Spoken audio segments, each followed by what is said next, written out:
In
Porto, I went to the Canyon Feast, and there was lots of small shops, and one of them gave me 5 packets of salvia and 1 joint ready to smoke.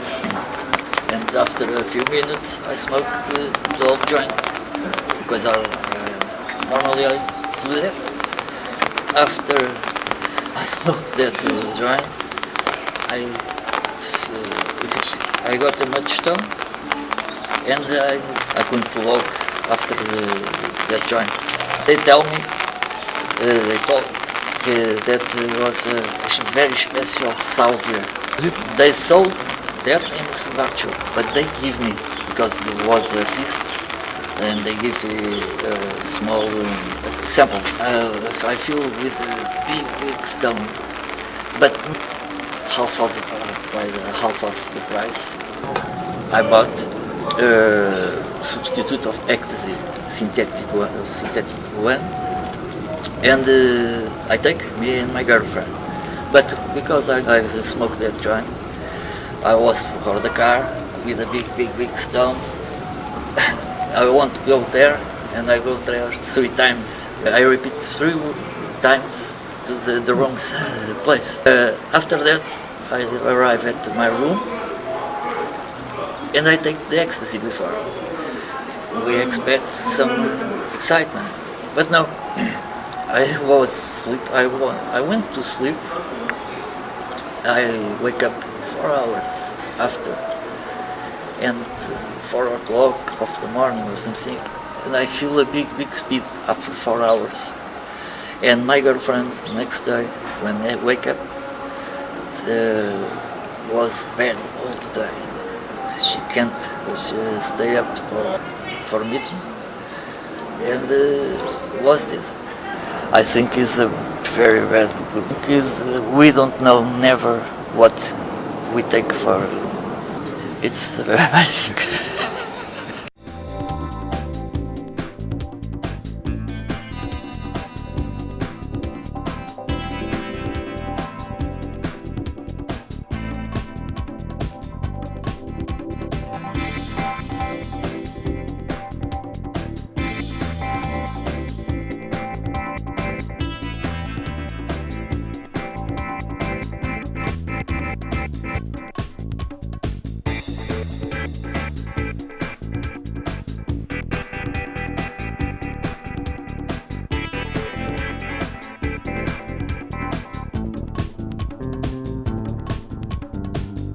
I went to this shop, supposedly used to sell this substance, and for me it was like an herb, similar to cannabis, but it wasn't. It was an incense.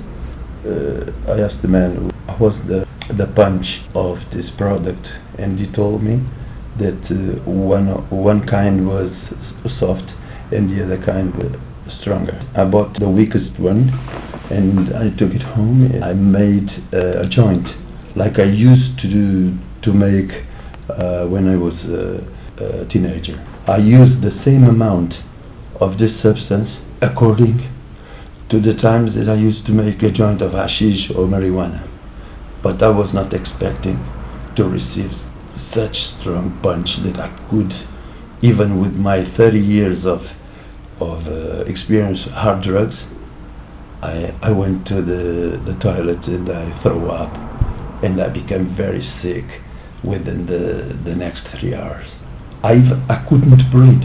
30 years I paid for this one package. Then it was legal, yes, and I became very surprised because Portugal is not the type of country that you use to go through legalizations. But I could believe my eyes. It was true. You could buy it. I even asked the man on the counter if he had real cannabis to sell, but he said no. Cannabis is illegal, but these products we can sell. And I thought it was something organic. But afterwards, I found out that it was chemic. Oh, I think it's very dangerous, especially the young kids now. Who don't have the same experience, I mean the same package that we had. They start immediately with this kind of drugs, and they are very, very dangerous.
A boy with 14 years old in mutism, akinesia, like a state of pseudokomatosis. When he enters, we don't know why was that pseudokomatosis state. Then he was sent to intensive care, and then he had one first episode of aggressivity after in mutism and kinesia again, and in the next day he had a new episode of aggressivity. The day before he had been smoking, we don't know what. The mother said that the day before he had been aggressive with a pregnant woman in a local party. He was very agitated. The mother called the police. He went to the police station and then he went home. At home he was very hypervigilant, saying paranoid things, delusions with chickens, and chickens attack him. And he had been all night awake. The mother slept with him because he had been scared with all things around him. In the morning, very calm, also a little bit scared, and then he became aggressive with the mother and stepfather. He broke his mother's arm with his hands and was aggressive against his stepfather with a knife. Then the mother and stepfather went to the bathroom to protect themselves. He tried to break the door. He became aggressive against himself and he cut his wrist and tried to put a knife in his belly. And then the mother called the ambulance and they take him to the hospital. Then in the way to the emergency room he became less aggressive and he arrived in a pseudocomatose state. We don't know why he was in that state. Then the mother asked his colleagues, and the mother bring us a package called Hell that was sold in smart shops like a fertilizer. Before this situation, he didn't smoke, he didn't drink. He was a regular boy, not very good student, but a regular student. And I and the rest of my colleagues are very uncomfortable with these situations of these new drugs, these synthetic drugs, and we don't know how to act with these situations. With these synthetic drugs, we work in the unknown, unknown place, and it's very difficult to us. Like the example of these adolescents, we don't know the effects of these substances in the pediatric population, so it's very difficult to deal with these adolescents that consume these two unknown substances. Really, he broke his mother's arm with his hands. That's true, I saw it, his mother broken arm. After the discharge and after 12 months follow-up, he became asymptomatic and with a normal behavior. When we are working with people that have been using unknown substances, our work is much more difficult. Obviously, if we have received information about the kind of substances that are being used in a region, in a local, it would be much more easy to understand what happens and share the information with other colleagues.